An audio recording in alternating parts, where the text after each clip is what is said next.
boy, it's everyone's favorite Aztec Superman. Oh yeah. He is a JoJo character. He's even got the Roman Reigns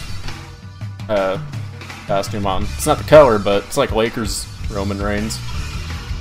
It's been a while since we've seen Nikali, which is kind of a surprise considering he's pretty damn good. It has been a minute. I want to say it was probably about 4 or 5 episodes ago we had Nikali.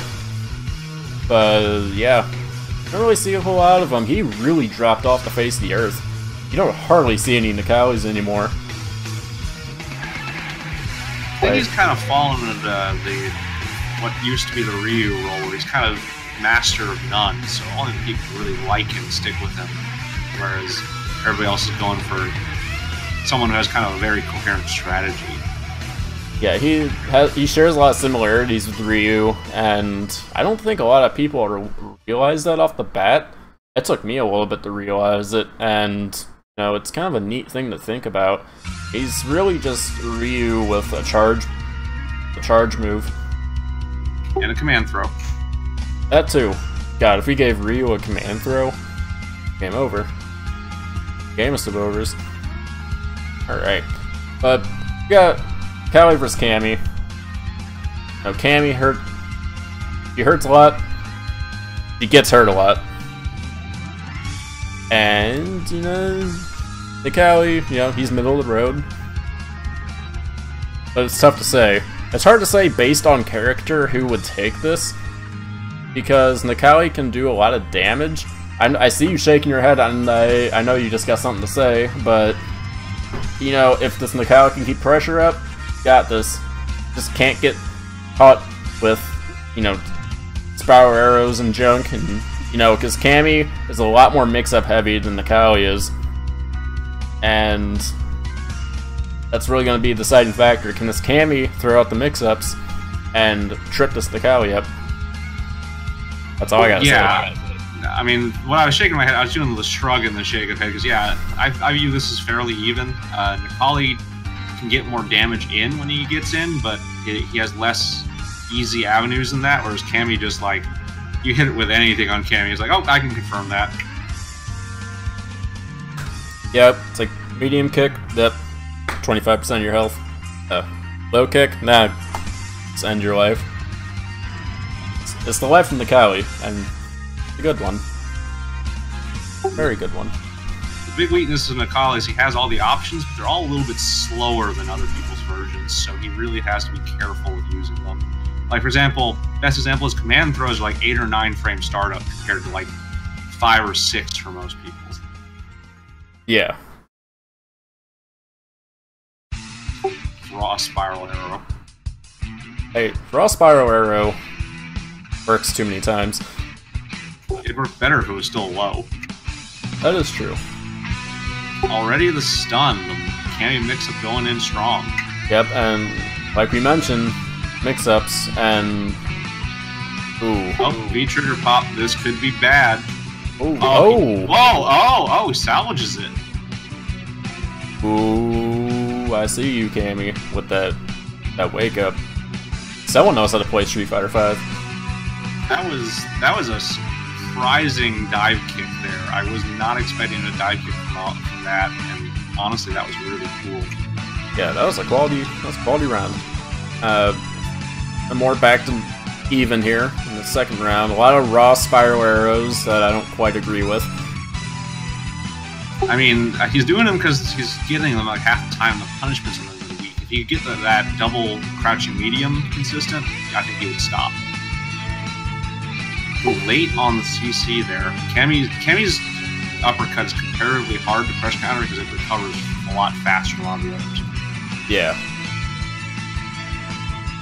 He's going for a lot of dive kicks. I can kind of respect it because he's not getting punished for him.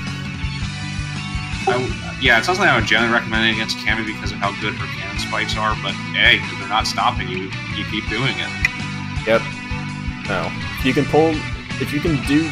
Yeah. I don't want to have people do cheese, but if it works, it works. Just don't rely on it for a long time, because it will not be nice to you for a long part of your fighting game career. Surprise EX Duel again. That should not have worked. Ooh, yeah, that was good intercept, but oof, counter confirmed there. Very back and forth. This is very much a slugfest. Yeah, these guys aren't that great on the defense or the reactions, but they're making up for it by just going balls out every time they get a hit. And just a slick confirm and a couple slick moves. Nikali takes it away from the Scammy, and actually, this was a very good match. That was solid play, like, where it counted. That was solid play. I will give them that.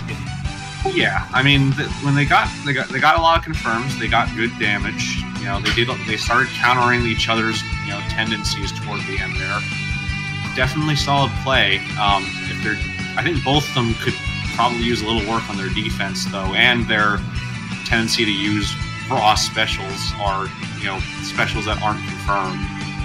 Because the other guy wasn't defending them as well, they didn't get punished for those as much as they should have. But really, both Cammy and Nikali did a bunch of disc guidance. That's that dashing slash Nikali does, and spiral arrows and shurikens that really should have gotten them eating shit for it. Yeah, like this would have been probably a platinum tier match if they didn't do so many raw specials like that, like the charge moves or the TPs, because they got away with way too many of them, and the ones that they didn't get away with, they weren't really punished accordingly until like the end of the entire match. So yeah, big takeaway here is you gotta really make sure you get good punishes and don't throw specials away, and that goes back to the Ken match that we had. Now that was a lot more severe, but still the general principle is the same. You just can't be doing all that crazy stuff and expect to get away with it. It works for a little bit, but after a while you're gonna get popped in the mouth and someone's gonna say, stop, because this ain't gonna work anymore. We actually had a note, and I think it was from the Nikali player submitted. Let's see if I can pull that up. Yeah, here he is. Yeah, this is from Ditka's Disciple, Nikali.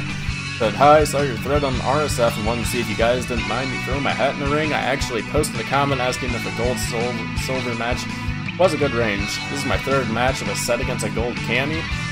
If you guys want to meet, I can put the whole set match now, trying to figure out what I need to do to take the next step. So, yeah, he's wanting of a set? Yeah, this is part of a set. I did recommend that he just upload the match, but, yeah, I feel like just a match would be a good sample of play. But, yeah, takeaway from this is, yeah, get those solid punishes down, especially on those, rando spiral arrows. Keep your low guard up, even though it sounds weird, it still makes sense. Make sure you don't get caught with any low specials. Like, when I was playing I still play Bison, but what I teach people when they have trouble with him, be sure you keep your low guard, like, strong, because I've caught so many people with full screen slides that it's just insane. I'll catch people in Platinum with 3 slides a match, and I shouldn't be able to do that. Because, I'll just see them walking back and forth, they won't be doing any sort of crouch blocking, so I just get a free slide in. Easy as that. And yeah, you gotta make sure your low guard is strong throughout the entire match, or you will get caught with stuff like that. In general, you have to be cautious about when you start moving forward against characters that have that kind of full screen nonsense, and always, a lot of y'all are going to be thinking, how do I move forward? You walk or you dash, right? Both which are risky. If you're walking forward, you always have to be ready to occasionally, you got to stutter step it, right? You move toward them and then you stop and block for a moment, even if you don't think they're going to do anything, just because it throws them off, and if they did do something, you catch it. Yeah. Yeah, and approaching players, or approaching your opponent, that is a tough thing to do for a lot of guys learning, because you know, it can be tough when you start learning how to play proper fighting games. When you've passed the point of cheesing and it's like, okay, I want to incorporate some neutral, I want to learn some footsies, I want to get all this stuff that a proper fighting game player uses, play at the intermediate to advanced level. Now how do I actually approach my opponent? And that's when you start learning about normals and proper defense and stuff like that. You know, all that stuff. We could talk for days about neutral and footsies, but we won't get into that, or else, you know, I'll miss my bedtime. I can't be missed. Bad news. So, moving on. Hold on.